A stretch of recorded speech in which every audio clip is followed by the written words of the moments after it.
नागरिकता कानून याद है आपको? कभी सोचा है कि यह कानून आज तक लागू क्यों नहीं हुआ? क्यों अभी तक इसके नियम नहीं बने हैं? जिस कानून को पास कराने के लिए मोदी सरकार आक्रोश की मुद्रा में आ गई, किसी की सुनने और पीछे हटने को राजी नहीं लगती थी, तब इस कानून को लागू करने के नियम अभी तक क्यों नहीं बने हैं? क्यों बार बार देश की संसद से सरकार को समय की मांग करनी पड़ती है कि 6 महीने का और समय दीजिए, नियम नहीं बने हैं? सरकार ने 7वीं बार विस्तार मांगा है। 36 महीनों में सरकार नागरिकता कानून को लागू करने के नियम नहीं बना सकी है। क्या आपको कुछ समझ में आता है कि आपके साथ क्या हो रहा है, क्या हो रहा था? ये मुद्दे आपके बीच से आए थे या आपके ऊपर थोप दिए गए थे ताकि आप अपने सवालों को भूल जाएं और इन मुद्दों को लेकर बहस में शामिल हो जाएं? आप नोट कीजिए तो पता लगेगा कि समय समय पर इसी तरह थीम और थ्योरी वाले मुद्दे लॉन्च किए जाते हैं, जिसे लेकर झूठ सच बहस करने के हजारों एंगल होते हैं। सच और तथ्य तो आप तक पहुंचते नहीं, झूठ और अफवाहों को लेकर इन मुद्दों को गर्म कर दिया जाता है। यह थीम और थ्योरी क्या है, इसकी एक छोटी सी झलक दिखाना चाहता हूं अपनी आज की त्वरित टिप्पणी में। आप देख रहे हैं रवीश कुमार ऑफिशियल यूट्यूब पर। इसे सब्सक्राइब जरूर कीजिए और हो सके तो ज्वाइन भी कीजिए। फेसबुक पर भी यह चैनल इसी तरह उपलब्ध है। 2019 का साल बेरोजगारी के मुद्दे से टकरा रहा था, मगर चुनाव से पहले बालाकोट हो जाता है और बेरोजगारी का मुद्दा हवा हो जाता है। एक तरफ नागरिकता रजिस्टर का मुद्दा देश भर में छाया हुआ था, तो दूसरी तरफ धारा 370 की समाप्ति और कश्मीर में लॉकडाउन का मुद्दा। इसी के साथ आता है नागरिकता कानून का मुद्दा। इन तीनों चारों मुद्दों की पैकेजिंग इस तरह से की जाती है कि 2019 का पूरा साल निकल जाता है और उस साल और उसके अगले साल के विधानसभा के चुनाव भी निकल जाते हैं। अगर आप इन तीनों की हालत का अध्ययन करेंगे, इनके आसपास दिए गए बयानों को देखेंगे, तो खेल समझ आएगा कि किस तरह ऊपर से मुद्दे थोपे गए और नीचे जनता को उलझा दिया गया कि वह आपस में भिड़ती रहे। 2019 के लोकसभा चुनाव के कुछ महीनों बाद अगस्त में कश्मीर में धारा 370 हटा दी जाती है और कश्मीर में लंबे समय के लिए लॉकडाउन कर दिया जाता है। ना नोटबंदी से आतंकवाद कम हुआ, ना कश्मीर में धारा 370 के हटाने से। अब तो कश्मीरी पंडितों को भी आतंकवादियों ने निशाना बनाना शुरू कर दिया है। और ना ही कश्मीर में अभी तक चुनाव हुए हैं। जून 2021 की खबरों को पलट कर देखिए। प्रधानमंत्री ने कश्मीर के नेताओं के साथ सर्वदलीय बैठक बुलाई थी। धारा 370 हटाने के बाद इस तरह की यह पहली बैठक थी। हेडलाइन बनी कि कश्मीर में जल्दी चुनाव हो सकते हैं, मगर 2022 भी बीत गया। पूछिए तो सही कि उस बैठक में किए गए वादों का क्या नतीजा निकला। इन तीनों मुद्दों की चर्चा पूरी तरह से बंद तो नहीं हुई है, मगर कोई सरकार से पलटकर सवाल ही नहीं करता है। बयान आते हैं और छपकर नेपथ्य में चले जाते हैं, बैकग्राउंड में। असम में नागरिकता रजिस्टर बनाने का काम चला और लाखों लोग भयंकर असुरक्षा की तरफ धकेल दिए गए। कुछ सदमे और दुर्घटना से भी मारे गए। दूसरे राज्यों के अल्पसंख्यक समुदायों में कागज बनवाने की होड़ मच गई। मौका देखकर नेता और डराने लग गए कि कागज तो दिखाना पड़ेगा। एक समुदाय को डरते देखकर एक बहुसंख्यक समुदाय के लोग सीना फुलाने लग गए। उन्हें लगा कि तुष्टीकरण की राजनीति अब खत्म हो रही है, कुछ नया होने वाला है। लेकिन कभी पूछिए तो सही कि किसकी तुष्टीकरण के लिए असम के चुनावों में नागरिकता कानून को छोड़ दिया गया? सुप्रीम कोर्ट के निर्देशन में हुए नागरिकता रजिस्टर के काम को स्वीकार नहीं किया गया? इतिहास का इंतजार मत कीजिए, आज ही अपनी आंखों के सामने बनते इस इतिहास को ठीक से देख लीजिए। भ्रम फैलाया गया कि असम में रहने वाला एक समुदाय घुसपैठिया है। नागरिकता रजिस्टर से करीब 19-20 लाख लोग ही अलग से निकले। इसमें बहुसंख्यक समुदाय के लोग भी आ गए। ऐसे भी सवाल उठे। कांग्रेस ने आरोप लगा दिया कि इसमें तो 12 लाख हिंदू हैं और बंगाली हिंदू हैं।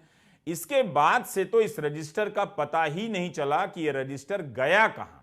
नागरिकता कानून और नागरिकता रजिस्टर को आप अलग कर सकते हैं, मगर दोनों उसी थीम का हिस्सा हैं जो एक पैकेज के तहत 2019 का सारा टाइम खराब कर रहे थे।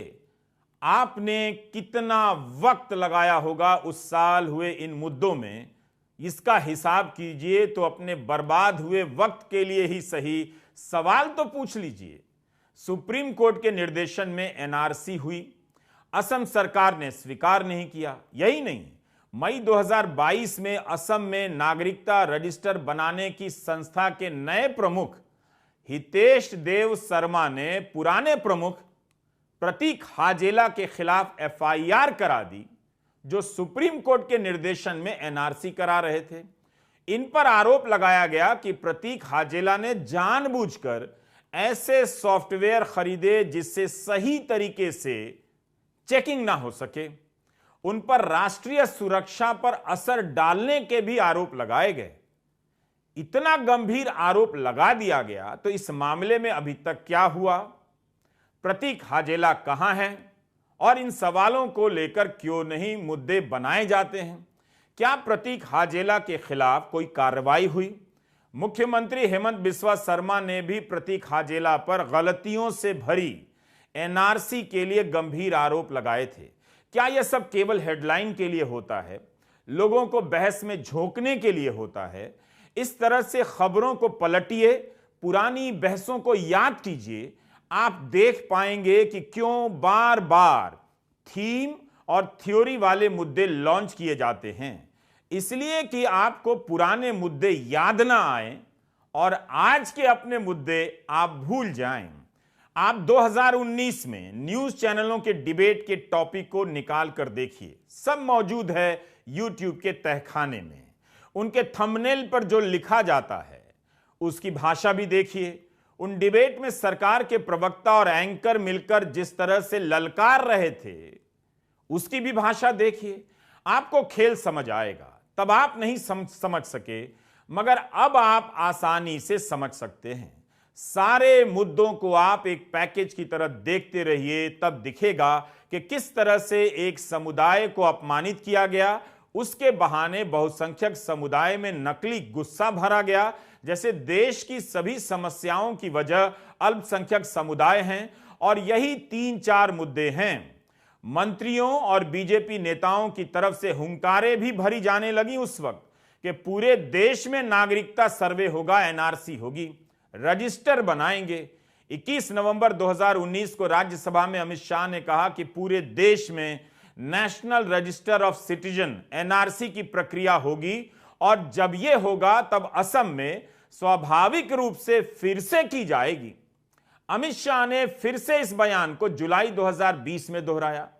असम में नागरिकता रजिस्टर बनाने का काम तो हुआ, लेकिन जब कई 100 करोड़ खर्च कर दिए गए तो निकला क्या?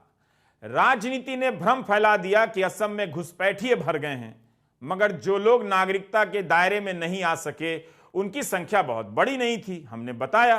तो उसमें से भी सभी बांग्लादेशी भी नहीं थे।